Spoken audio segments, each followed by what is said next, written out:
ያንዳንዱ ዜጋ በራሱ እጣ ፈንታ ላይ ራሱን መወሰን መቻል አለበት። ያ ማለት ምንድነው? ነገ ይመረኛል፣ ይወክለኛል፣ ድምጽ ይሆነኛል፣ ችግሬን ይፈታልኛል። ገና 5 ዓመት ነው፣ ከ5 ዓመት አንዴ ነው የሚመጣው። ስለዚህ ኃላፊነትን መወጣት አለብኝ የሚለውን ውሳኔ ለመወሰን ምን ያስፈልጋል? ካርድ ያስፈልጋል። ሁሉም ዜጋ በየአካባቢ ያለበት ምርጫ ጣቢያ ላይ ካርድ እንዲያወጣ ነው ጥሪ የሚያስፈልገው። በቅርቡም ለፋይናንሻል ታይምስ ጋዜጣ ሰፊ ቃለ ምልልስ የሰጡት ፕሬዝዳንት ዶናልድ ትራምፕም አሜሪካ በኢራን ላይ ያላትን እውነተኛ ፍላጎት በግልጽ ተናግረዋል። ፕሬዝዳንቱ የኢራን ነዳጅ መቆጣጠርና የካርግ ደሴትን የሚያዝ እቅድ እንዳላቸው መግለጽ አሜሪካ የኢራንን ነዳጅ ልትቆጣጠር የምትችልበትን እድል ይፋ አድርገዋል። በተለይም ትላንት እሁድ በሩሲያ ግዙፍ የነዳጅ ኤክስፖርት ማዕከል በሆነው የአውስትሉጋ ወደብ ላይ የተፈጸመው ተደጋጋሚ የድሮን ጥቃት የዩክሬን የጦርነት ስትራቴጂ ምን ያህል እንደተቀየረና የሩሲያን የነዳጅ ኢንዱስትሪ ምን ያህል ለአደጋ እንዳጋለጠው ግልጽ ማሳያ ሆኗል። የተወሰደ ነገር ማስመለስ ሲባል ወለድን ኪሳራ እንዲወሰን ካሳና ለአግባብ የተወሰደ ጥቅም እንዲከፈል ወይም በፍርዱ መሻሻል ወይም መለወጥ ምክንያት የተከራካሪ ወገኖች መብት ይስተካከላል ወይም ወደ ነበሩበት ይመለሳሉ። ሰላም ለእናንተ ይሁን የተወደዳችሁ ተመልካቾቻችን፣ ከሀገሬ ቴሌቪዥን ዕለታዊ ዜናዎችን የምናቀርብበት ሰዓት ላይ ተገኝተናል። ዜናዎቹን እየመራው ሱባለው ጋሻው አብሬያችሁ ቆይታ አደርጋለሁ። ከሀገር ውስጥ እንዲሁም ከውጭ ያዝናቸውን በርካታ መረጃዎች እንድትከታተሉ እየጋበዝኩ ቀዳሚ ወደምናደርገው ዜና አልፋለሁ።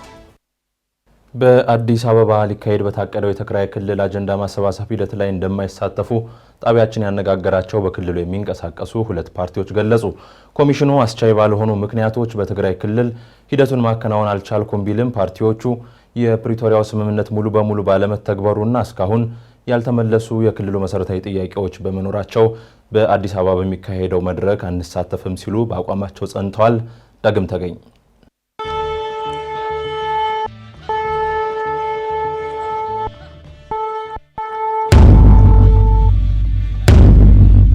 የኢትዮጵያ ሀገራዊ ምክክር ኮሚሽን የትግራይ ክልልን የምክክር አጀንዳ በአዲስ አበባ ከተማ ለማሰባሰብ ባወጣው መርሃ ግብር እንደማይሳተፉ ቀደም ብለው ራሳቸውን ከምክክር ሂደቱ ያገለሉ በክልሉ የሚንቀሳቀሱ ፓርቲዎች ገለጹ። ኮሚሽኑ ከትግራይ ክልል የሚሰበሰበውን አጀንዳ ከመጋቢት 23 እስከ 25 ቀን 2018 ዓ.ም በአዲስ አበባ እንደሚያካሄድ ማስታወቅ ይታወሳል። ከኮሚሽኑ አወቃቀር ጀምሮ ፓርቲያቸው ያልተመለሱ ጥያቄዎች እንዳሉት የሚናገሩት የአረና ትግራይ ለዲሞክራሲና ለሉዓላዊነት ፓርቲ ምክትል ሊቀመንበር የሆኑት አቶ ካሳይ ዘገዬ እነዚህ ጥያቄዎች ሳይመለሱ ወደ ምክክር ሂደት መግባት ሂደቱን ጥያቄ ውስጥ የሚያስገባ ነው ብለዋል።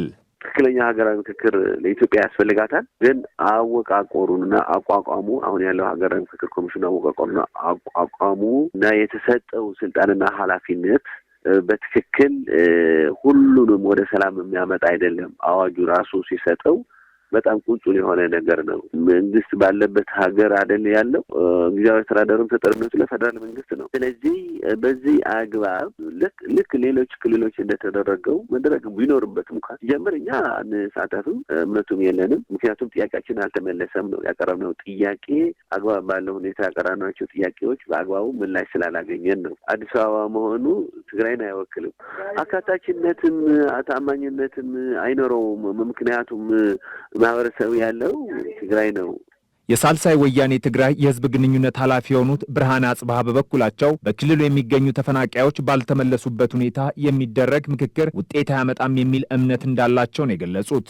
የትግራይ መሰረታዊ ጥያቄዎች በተለይ የተፈናቃዮች መመለስ፣ የግዛት አንድነት፣ የትግራይ ወሰን ከመመለስ አሁን ተፈናቃዮች በጣም ከባድ ዋጋ የሚከፍሉ የሀገር ውስጥ ተፈናቃዮች አሉ። በሱዳን ያሉ ተፈናቃዮች ደግሞ ይታወቃል። እነዚህም ህገ መንግስታዊ መብታቸው በሚረግጥና ማለት መብታቸውን በሚረግጥ ሁኔታ የት ሆኖ ነው የሚመክሩ? አሁን ከተፈናቃይ ወደ አዲስ አበባ ሄደው ትራንስፖርት ከፍሎ ሀሳብ ሰጥቶ የሚመክርበት ሁኔታ ፊዚብል ይመስላል። የፓርቲው አመራሮች አክለውም የሀገራዊ ምክክር ኮሚሽኑ የትግራይ ክልልን አጀንዳ ማሰባሰብ ሂደት በአዲስ አበባ ማድረጉ አካታችነቱና ታማኒነቱን ጥያቄ ውስጥ የሚያስገባ መሆኑን ተናግረዋል። ምክክር ኮሚሽኑ መጋቢት 18 ቀን በሰጠው መግለጫ መሰሉን የፓርቲዎች ጥያቄ የቀረበላቸው የሀገራዊ ምክክር ኮሚሽን ኮሚሽነሮች በትግራይ ክልል ውስጥ ያለው ሁኔታ የአጀንዳ ማሰባሰብ ሂደቱን በክልሉ ለማካሄድ የማያስችል በመሆኑ ምክንያት ሂደቱ በአዲስ አበባ እንዲካሄድ መወሰኑን ገልጸዋል። ሁሉም ባለድርሻ አካላት በምክክሩ ላይ እንዲሳተፉም ኮሚሽኑ ጥሪ ያቀረበ ሲሆን ራሳቸውን ከምክክሩ ባገለሉ ፓርቲዎች ዙሪያ የኮሚሽኑን ሐሳብ ለማካተት ያደረግነው ሙከራ ሳይሳካም ቀርቷል።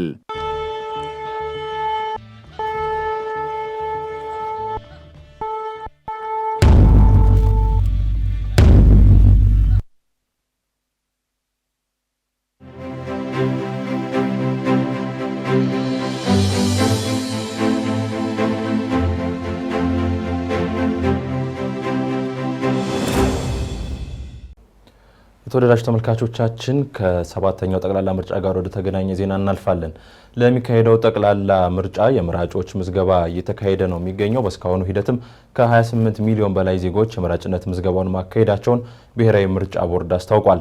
ቦርዱን ጨምሮ ተፎካካሪ ፖለቲካ ፓርቲዎችም ዜጎች የመምረጥ መብታቸውን ለመጠቀም የመራጭነት ካርዳቸውን እንዲያወጡ ጠይቀዋል። ምህረት ደግፍ ግንቦት 24 ቀን 2018 ዓመተ ምህረት እንደሚደረግ ቀን ለተቆረጠለት ሰባተኛው ጠቅላላ ምርጫ ከየካቲት 28 ቀን 2018 ዓመተ ምህረት እስከ መጋቢት 18 ቀን 2018 ዓመተ ምህረት ድረስ በተካሄደው የመራጮች ምዝገባ ከ28 ሚሊዮን 365 ሺህ በላይ መራጮች መመዝገባቸውን ብሔራዊ ምርጫ ቦርድ አስታውቋል። እስከ መጋቢት 28 ቀን በሚቀጥለው በዚሁ የመራጮች ምዝገባ ሂደት ተጨማሪ መራጮች እንደሚመዘገቡ የሚጠበቅ ሲሆን ምርጫ ቦርድም ተደጋጋሚ ጥሪውን እያቀረበ ይገኛል። በጉዳዩ ዙሪያ ለጣቢያችን አስተያየት የሰጡ የፖለቲካ ፓርቲዎችም ለመራጭነት የሚያስፈልጉ ቅድመ ሁኔታዎችን የሚያሟሉ ዜጎች እንዲመዘገቡ ጥሪ አቅርበዋል። የመራጮች ምዝገባው ሊጠናቀቅ ጥቂት ቀናት መቅረቱን ያስታወሱት የሰላም ለኢትዮጵያ ጥምረት ምክትል ፕሬዝዳንት ዶክተር አዲሱ መኮንን በሕገ መንግስቱ ለመምረጥ የተቀመጡ መስፈርቶችን የሚያሟላ ዜጋ በሙሉ ነገ ይሆነኛል የሚለውን አካል ለመምረጥ አስቀድሞ የመራጭነት ካርዱን መውሰድ እንደሚገባው አንስተዋል። በአንደኛው ክፍለ ዘመን ውስጥ ነው የምንኖረው። በአንደኛው ክፍለ ዘመን ላይ ደግሞ ማንኛውም አካል ወደ ስልጣን መምጣት ያለበት በሰለጠነ መንገድ በካርድና ካርድ ብቻ ነው። በካርድ እስከሆነ ድረስ ደግሞ እድሜያቸው 18 እና ከዛ በላይ የሆኑ የማህበረሰባችን ክፍሎችም ሆነ የመላው ኢትዮጵያ ብሔር ብሔረሰቦችና ህዝቦች ካርዳቸውን አውጥተው ነገ ለኔ ድምጽ ይሆነኛል ይመራናል የሚለውን ድርጅት ሊመርጡ ይገባል ማለት ነው። የካቲት 28 ጀመረ። አሁን መጋቢት 28 ያበቃል። ሳምንት ነው የሚቀርማት ነው። አሁን በዚች ጊዜ ውስጥ ያንዳንዱ ዜጋ በራሱ እጣ ፈንታ ላይ ራሱን መወሰን መቻል አለበት። ያ ማለት ምንድነው? ነገ ይመራኛል፣ ይወክለኛል፣ ድምጽ ይሆነኛል፣ ችግሬን ይፈታልኛል። ገና 5 ዓመት ነው፣ ከ5 ዓመት አንዴ ነው የሚመጣው። ስለዚህ ኃላፊነትን መወጣት አለብኝ የሚለውን ውሳኔ ለመወሰን ምን ያስፈልጋል? ካርድ ያስፈልጋል። ሁሉም ዜጋ በየአካባቢ ያለበት ምርጫ ጣቢያ ላይ ካርድ እንዲያወጣ ነው ጥሪ የሚያስፈልገው። ስለዚህ ኢትዮጵያን ለማሻገርና በኢትዮጵያ ውስጥ የጸና ሰላም እንዲሰፍን ለማድረግ ካርድ ወሳኝ ነገር ስለሆነ ካርድ ማውጣት መቻል አለባቸው የሚል እይታ አለን።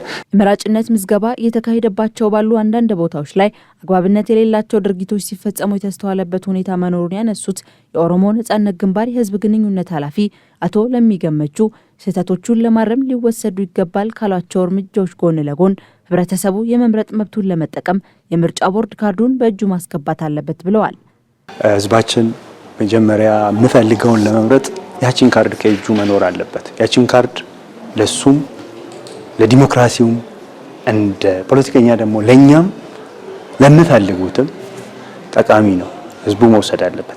አሁን ላይ የተካሄደ አንዳንድ ቦታዎች ክፍተቶች መሆን የሌለባቸው ነገሮች የምንሰማ ቁጥሮች የሚደረጉ ሲስተም የለም ማመላለሶች እታች ላይ ያሉ እንዳለ እንሰማለን። መስማትም ብቻ ሳይሆን አንዳንድ ቦታዎች እንደውም አልፎ ተርፎ ሰው ለሰው ይወስዳል የሚባለውን ራሱ ወንጀል በሆነበት ሁኔታዎች እንሰማለን። ነገር ግን መረጃዎችን እያጠራን ይሄርንበት ያለበት ነው።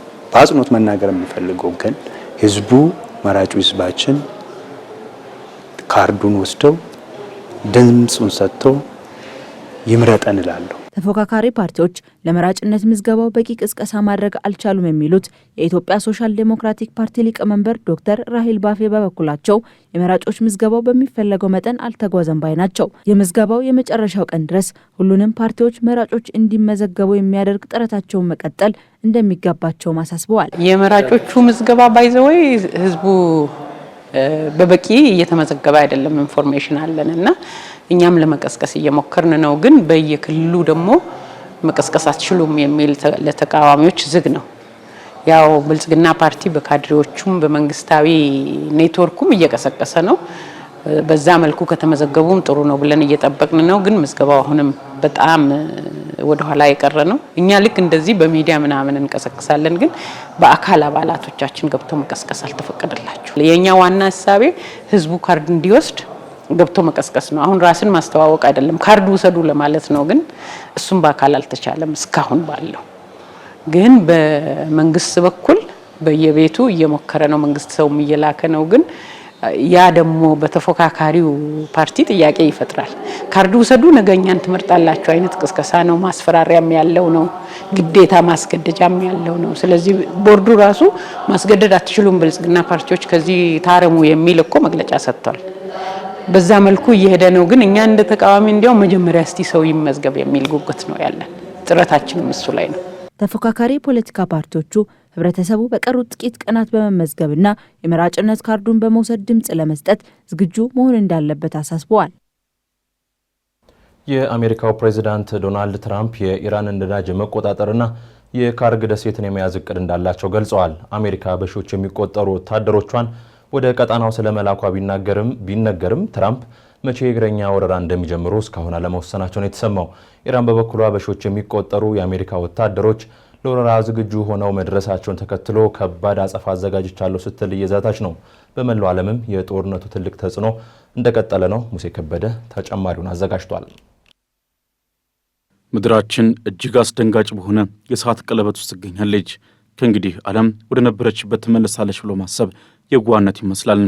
የአያላን ሀገራት ትዕቢት፣ የሰው ልጅ የማይጠረቃ ፍላጎትና የሚሳኤሎች ጩኸት ተደማምረው ምድራችንን ወደ አዲስ የጨለማ ዘመን እየገፏት ይገኛሉ።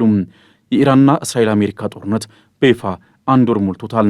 ባለፉት 30 ቀናት ውስጥ የታየው ውድመትም ለዘመናት የተገነባውን የዓለም የፖለቲካና የንግድ ስርዓት በእጅጉ እያፈራረሰው ቀጥሏል።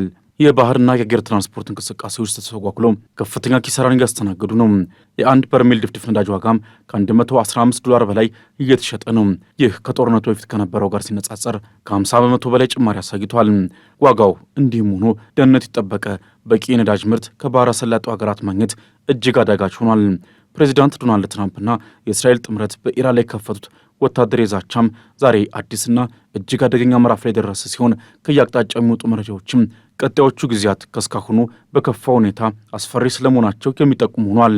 በቅርቡ ለፋይናንሻል ታይምስ ጋዜጣ ሰፊ ቃለ ምልልስ የሰጡት ፕሬዚዳንት ዶናልድ ትራምፕም አሜሪካ በኢራን ላይ ያላትን እውነተኛ ፍላጎት በግልጽ ተናግረዋል። ፕሬዚዳንቱ የኢራን ነዳጅ መቆጣጠርና የካርግ ደሴትን የሚያዝ እቅድ እንዳላቸው መግለጽ አሜሪካ የኢራንን ነዳጅ ልትቆጣጠር የምትችልበትን እድል ይፋ አድርገዋል። ትራምፕ እሁድ ዕለት ለጋዜጣው እንደተናገሩትም የኢራን ቁልፍ ነዳጅ ኤክስፖርት ማዕከል የሆነችውን የካርግ ደሴትን ለመያዝ እያሰቡ ሲሆን የእርሳቸው ምርጫም የኢራን ነዳጅ መውሰድ እንደሆነ ገልጸዋል። ፕሬዚዳንቱ ይህንን ሊወሰድ የሚችለውን እርምጃ ባሳለፍነው ጥር ወር ኒኮላስ ማዱሮ ከተያዙ በኋላ አሜሪካ የቬንዙዌላን የነዳጅ ኢንዱስትሪ ለመቆጣጠር ካላት ፍላጎት ጋር አመሳስለውታል።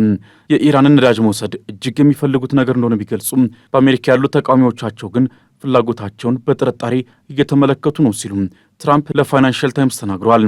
አሜሪካ ቀደም ሲል መጋቢት 4 ቀን በካርግ ደሴት በሚገኙ ወታደራዊ ተቋማት ላይ የአየር ጥቃት የፈጸመች ሲሆን በወቅቱም የአሜሪካ ማዕከላዊ እዝ ሴንትኮም የባህር ላይ ፈንጂ ማከማቻዎችን፣ የሚሳኤል መጋዘኖችንና ሌሎች ወታደራዊ ስፍራዎችን ጨምሮ 90 የሚሆኑ ኢላማዎች መመታታቸውን ገልጾ ነበር።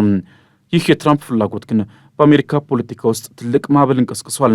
ፕሬዚዳንቱ ምናልባት የካርግ ደሴትን እንይዛለን፣ ካልሆነም አንይዝም፣ ብዙ አማራጮች አሉን በማለት ጉዳዩን በውሳኔ ላይ እንዳለ ቢገልጹም ደሴቱን መያዝ ማለት ግን የአሜሪካ ጦር እዚያ ለረጅም ጊዜ መቆየት እንዳለበት አጽንኦት ሰጥተዋል። ይህም ከትላንት በስቲያና ትላንትና በአሜሪካ ለተቀሰቀሰ ተቃውሞ አንዱ ምክንያት መሆኑ ይታወሳል። በዚህ ተቃውሞም በሚሊዮን የሚቆጠሩ ሰልፈኞች በትራምፕ አስተዳደር ላይ ያላቸው ተቃውሞ ለማሰማት አደባባይ ላይ መውጣታቸው ይታወሳል። ኢራን በበኩሏ ለዚህ የአሜሪካ የምድር ወረራ ዝግጅት የሰጠችው ምላሽ ግን እጅግ የከረረ ነው። ኢራን በሺዎች የሚቆጠሩ ከአሜሪካ ወታደሮች ለወረራ ዝግጁ ሆኑ መድረሳቸውን ተከትሎ በሰዓት እንደምትለበለባቸው እየዛተች ነው። የአየር ኃይል አባላትን ጨምሮ 3500 የአሜሪካ ወታደራዊ ኃይሎች በዩኤስኤስ ትሪፖሊ የጦር መርከብ አማካኝነት ባህረ ሰላጤው ላይ መድረሳቸውን ተከትሎ ፔንታጎን ለሳምንታት ለሚቆይ የምድር ላይ ውጊያ እየተዘጋጀ መሆኑ ታውቋል። የኢራን ፓርላማ አፈ ጉባኤ መሐመድ ጋሊባፍ በሰጡት ጠንካራ ማስጠንቀቂያ የአሜሪካ ጦር የምድር ወረራ የሚጀምር ከሆነ የኢራን ኃይሎች ወታደሮቹን በእሳት ለመለብለብ ዝግጁ ናቸው ሲሉ ገልጸዋል። ምንም እንኳን የዋሽንግተን ፖስት ጋዜጣ እንደዘገበው ትራምፕ ሙሉ በሙሉ የሆነ የምድር ወረራ ላይ ያጸድቁ እንደሚችሉ ቢገለጽም የወታደሮቹ መድረስ ግን ግጭቱን ወደማይመለስበት ደረጃ ደርሶታል። ይህ ጦርነት በአሁኑ ወቅትም የዓለምን የኤነርጂ ገበያ ሙሉ በሙሉ አቃውሶታል። የነዳጅና የጋዝ ዋጋ ወደ ሰማይ የተሰቀለ ሲሆን በኢትዮጵያም ቢሆን የዚህ ጦርነት ዳፋ በጋድ መታየት ጀምሯል። በመላ ሀገሪቱ በሚገኙ የነዳጅ ማደያዎች ላይ ረጃጅም የነዳጅ ሰልፎች እየታዩ ነው። የትራንስፖርት ዘርፉም ክፉኛ እየተፈተነ ይገኛል። የኢራን የሆርሙዞች መጠን የመቆጣጠር እርምጃም የዓለምን የነዳጅ ዝውውር ይበልጥ እያቃወሰው ነው። የነዳጅ ዋጋም በአሜሪካ ውስጥ እንደ አውሮፓውያን አቆጣጠር ከ2004 መስከረም በኋላ ከፍተኛው ደረጃ ላይ ደርሷል። የኳታር የኤነርጂ ሚኒስትር ሳድ አልካቢ በሰጡት ማስጠንቀቂያ ይህ ጦርነት የማይቆም ከሆነ የዓለምን ኢኮኖሚ ሙሉ በሙሉ ሊያፈራርስ ይችላል ብለዋል። የአሜሪካ የኢራን ነዳጅ መቆጣጠር ህልም፣ የመድረክ ወረራ ዝግጅት፣ የኮቴዎች ጥቃት መጀመርና የዓለም ኢኮኖሚ መላላት ተደማምረው የሰው ልጅን ወደፊት ጣፈንታ ስጋት ላይ ጥለውታል። ሩሲያና ዩክሬን እርስ በርስ የኢነርጂ መሰረተ ልማቶች ላይ ያነጣጠረ ጥቃት መለዋወጣቸውን ቀጥለዋል። የዩክሬን ጦር በሩሲያ የባልቲክ የነዳጅ ኤክስፖርት መተላለፊያ በሆኑ ወደቦችና የነዳጅ ማጣሪያ ላይ ከፍተኛ ጥቃት ማድረሷ ተሰምቷል። ሩሲያን በምላሹ በዩክሬን ዋነኛ የጋዝ ማምረቻ ክልል ላይ የሚሳኤል ጥቃት ፈጽማለች። ደምሶሽ ፈራው። በሩሲያና ዩክሬን መካከል እየተካሄደ የሚገኘው ጦርነት ድንበር ላይ ብቻ ተወስኖ ከነበረው የይዞታ ቁጥጥር ጦርነት ወጥቶ የኢኮኖሚ የጀርባ አጥንት ወደ ማዳከምና የዓለምን የኢነርጂ ገበያ ወደ ማናጋት አድጓል።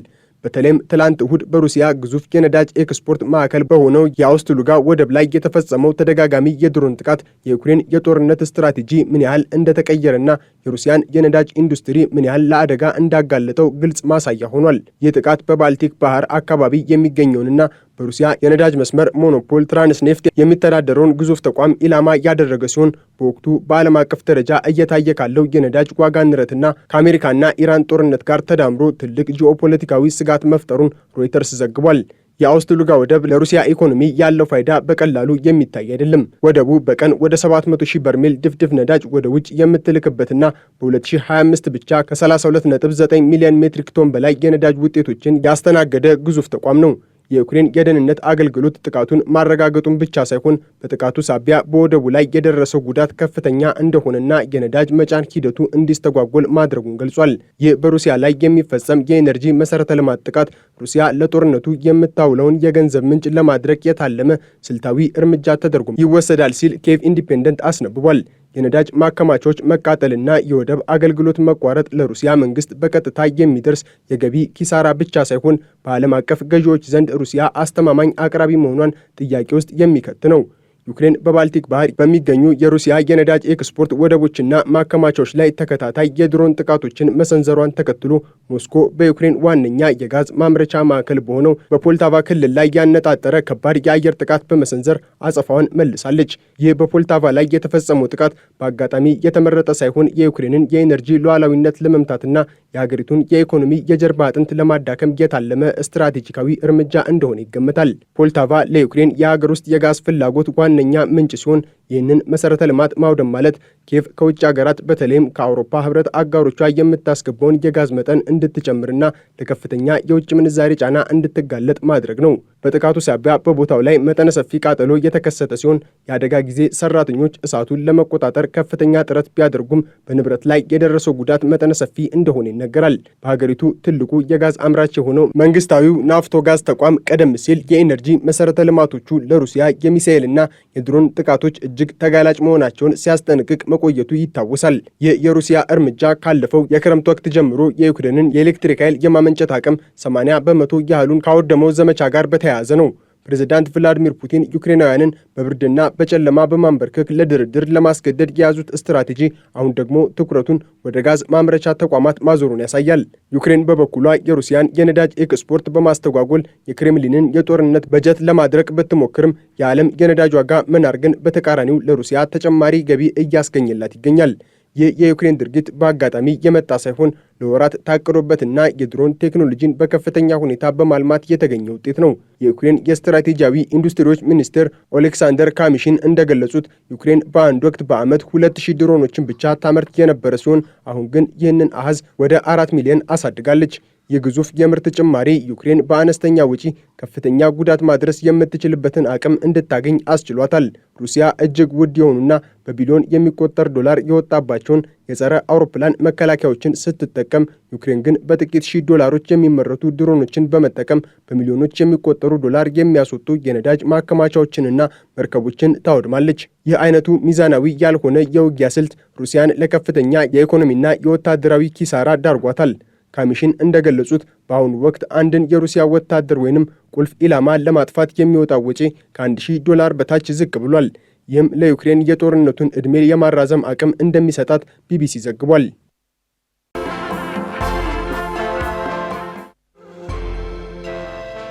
ሀገሬ ዜና እንደቀጠለ ነው። የተወደዳችሁ ተመልካቾቻችን፣ አሁን ደግሞ ወደ አጫጭር መረጃዎች እናልፋለን።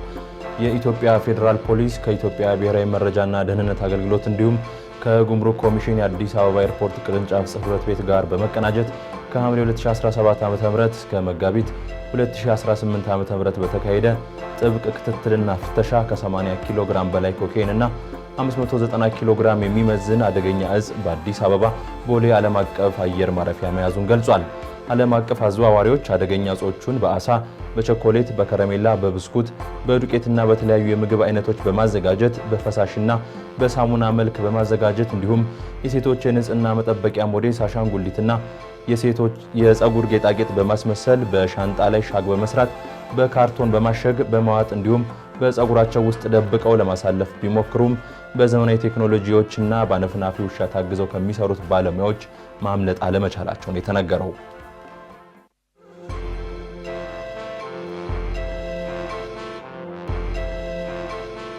በየዓመቱ አዳዲስ የሚመሰረት የቤተሰብ ቁጥር እየጨመረ በመሆኑ ዓመታዊ የቤት ፍላጎት በሁለት እጥፍ አድጎ ከ486,000 መድረሱንና አቅርቦቱ ከፍላጎቱ አኳያ በግማሽ እንደሚያንስ ተገለጸ። የኢትዮጵያ ኢንቨስትመንት ኮሚሽን በኢትዮጵያ ያልሙ በሚል መሪ ሐሳብ ለሁለት ቀናት ያካሄደውን ፎረም በማስመልከት የገንዘብ ሚኒስቴር፣ የኢንቨስትመንት ኮሚሽንና የአውሮፓ ንግድ ምክር ቤት በኢትዮጵያ የሀገሪቱን የኢንቨስትመንት ዘርፍ አጠቃላይ መረጃዎችን ያካተተ ሰነድ በጋራ አዘጋጅተዋል። በየዓመቱ የሚመሰረተው አዲስ የቤተሰብ ቁጥር እያደገ በመምጣቱ በየዓመቱ 5 በመቶ የሚጨምረው ፈጣን የከተማ የሕዝብ ቁጥር እድገት ለቤት ፍላጎት መጨመር ዋና ዋና ምክንያቶች መሆናቸውም ተነግሯል።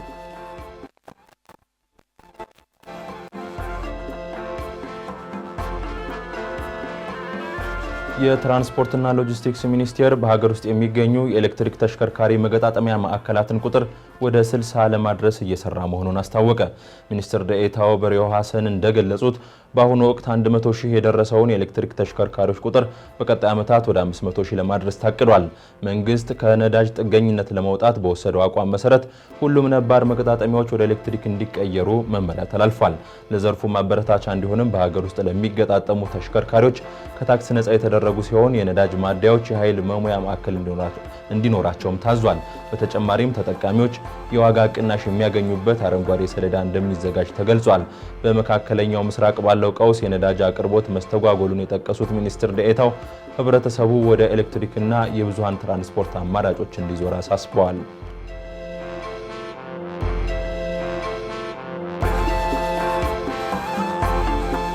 በአፍሪካ በግዝፈት ትልቁ የሆነውና በሞሮኮ የሚገኘው ታንጀር ሜድ ወደብ በመካከለኛው ምስራቅ ባለው ውጥረት ምክንያት መርከቦች አቅጣጫቸውን ወደ አፍሪካ በመቀየራቸው ለሚኖረው ከፍተኛ የንግድ ፍሰት ዝግጅት እያደረገ መሆኑን አስታወቀ። እንደ ሜርስክ ያሉ ታዋቂ የጭነት ኩባንያዎች በቀይ ባህርና በሱዌዝ ካናል ፋንታ የደቡብ አፍሪካውን መስመር ለመጠቀም መገደዳቸው ተገልጿል። ይህ አቅጣጫ ለውጥ ከ10 እስከ 14 ቀናት ተጨማሪ ጉዞ ጊዜና እስከ $4,000 የሚደርስ ተጨማሪ ወጪ ያስከትላል። ወደቡ መጨናነቅን ለመከላከልና እንቅስቃሴውን ለማስተናገድ እየሰራ ሆኖ ያለ ሲሆን ሙሉ ተጽዕኖ እስከ ሚያዝያ 2026 አጋማሽ ድረስ በግልጽ ይታያል ተብሎ ይጠበቃል። ወደቡ በ2025 11.1 ሚሊዮን ኮንቴነሮችን በማስተናገድ ካቻዎቹ የላቀ አፈጻጸም ማስመዝገቡን ሮይተርስ ዘግቧል።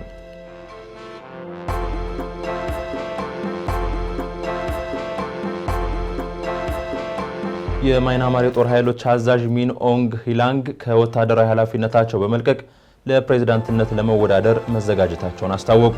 ይህ እርምጃ ወታደራዊ ጁንታ በሲቪል አስተዳደር ስም ስልጣኑን ለማቆየት የሚያደርገው ጥረት አካል ተደርጎ ተወስዷል።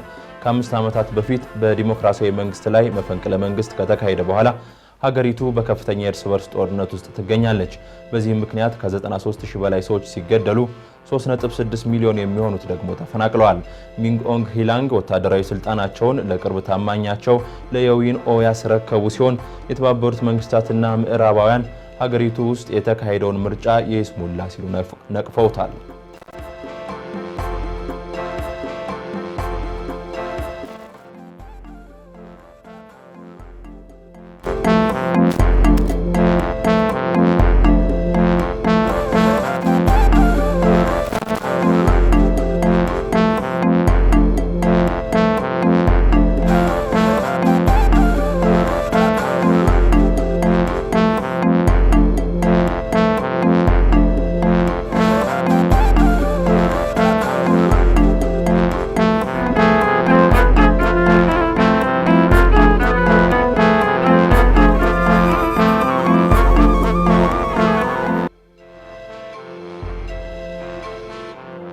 ኢትዮ ሆም ኤክስፖ 2026 በለንደን ከተማ ሊካሄድ መሆኑ ተሰምቷል።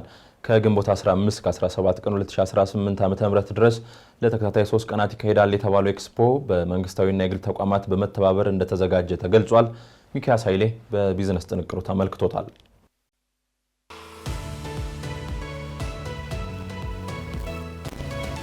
በኢትዮጵያ የቤት ግንባታና አቅርቦት ዘርፍ ውስጥ የራሳቸውን ሚና የተጫወቱ ከሚገኙ አካላት መካከል የሪል ስቴት አልሚዎች ይጠቀሳሉ።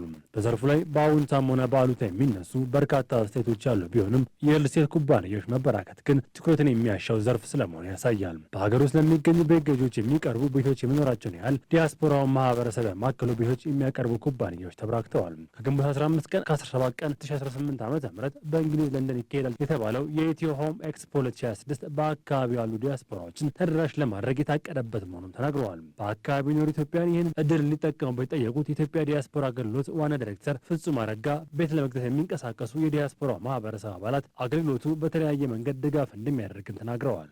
ችግር ቢያጋጥም ወደ ፍርድ ቤት ሄዶ ችግሩን እንዲፈታ የማድረግ እድሉ እንዳለ ሆኖ ነገር ግን ከዛ በመለስ ሪል ስቴት አልሚው ትክክለኛ አልሚ ከሆነ መጉዳት አይፈልግም። ቶሎ አስረክቦ ወደሚቀጥለው ስራ መሄድ ነው የሚፈልገው። እንደዚህ ደግሞ እያደረጉ ያሉ በጣም በርካታ መልካም ስራዎችን እየሰሩ ደግሞ አሉ።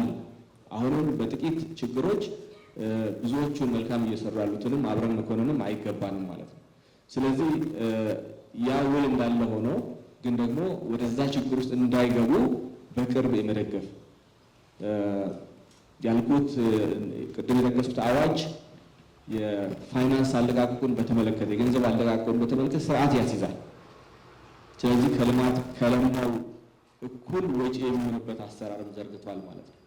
በእኛ በኩል ዲያስፖራው በእንደዚህ አይነት እድሎች መጠቀም እንዲችል ኮንፊደንስ እንዲኖረው የህግ ድጋፍ እንዳለው እንዲረዳ ነው። በሪል ስቴት ዘርፍ የሚስተዋሉ የህግ ክፍተቶች ይሞላሉ የሚል ተስፋ የጣለበት አዋጅ በ2017 ዓ.ም ጸድቆ ወደ ስራ መግባቱ የሚታወስ ሲሆን ኢትዮጵያ የሪል ስቴት አልሚዎች ማህበር ከአዲስ አበባ ንግድ ዘርፍ ማህበራት ምክር ቤት ጋር በስምምነት በመፈጸም በዘርፉ የሚከሰቱ አለመግባባቶች በምክር ቤቱ የግልግል ዳኝነት አካል በኩል መታየት የሚችልበት ሁኔታም ተመቻችተዋል። በእንግሊዝ ሀገር የሚደረገው ኤክስፖ ላይ ሪል ስቴት አልሚዎች እናም ገዢዎች መካከል የሚፈጠር ያለመስማማት ቢኖር ከመለያየትና ፍርድ ቤት ከመሄድ አስቀድሞ የተለያዩ የግልግል ስራዎች እንደሚሰራም የአዲስ አበባ ንግድ ምክር ቤት የግልግል ተቋም ዳይሬክተር ዮሐንስ ወልደ ገብርኤል ገልጸዋል። በእውነት ለማልማት የሚችሉ የሪል ስቴት አክተሮች የተሰራ የተገነባ ሀብት ያላቸው ወይም ደግሞ ለመስራት አስፈላጊውን ቅድመ ዝግጅት ያከናወኑ ተቋማቶች መሆናቸውን ለማጣራትና በውሎቻቸው ላይ ችግር እንኳን ቢፈጠር ከመለያየት በፊት ያሉ የተለያዩ ውጤታማ የሆኑ አማራጮች ስላሉ በእነሱ አማራጮች እንዴት ተደርጎ የታሰበው የግዢ ሁኔታ ውጤታማ ሆኖ ሊሰራ ይችላል የሚለውን በሚገባ አድርገን ለመስራት ከኤድማር ቬንቸር ጋር በተለያዩ ነጥቦች አሁን እዚህ ሀገር ያለውን አልሚ በጣም በርከት ያሉ ክራይቴሪያዎች ተስማምተን አዘጋጅተን ይሄንንም በእኛ በኩል ለመስራት እና ይሄን የታቀደውን ኤክስፖ ውጤታማ እንዲሆን ለማድረግ እያሰብን ያለ ነው። ኢትዮ ሆም ኤክስፖ 2026 ከግንቦት 15 ከ17 ቀን 2018 ዓ.ም በእንግሊዟ ከተማ ለንደን መኖሪያውን በሀገሩ በሚል መሪ ቃል ሪል ስቴቶች ከገዢዎች ጋር የሚያገናኝ ኤክስፖ ኤድማር ቬንቸር አዘጋጅነት እንደሚካሄድም በመድረኩ ተገልጿል።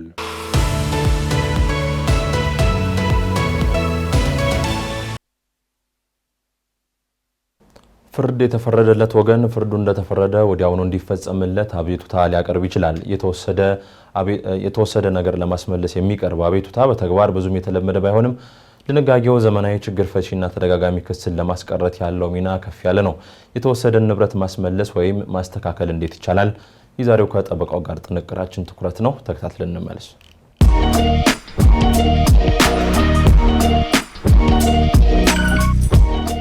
ጤና ይስጥልን። ጠበቃ እንዳርጌ ካሴ ነኝ።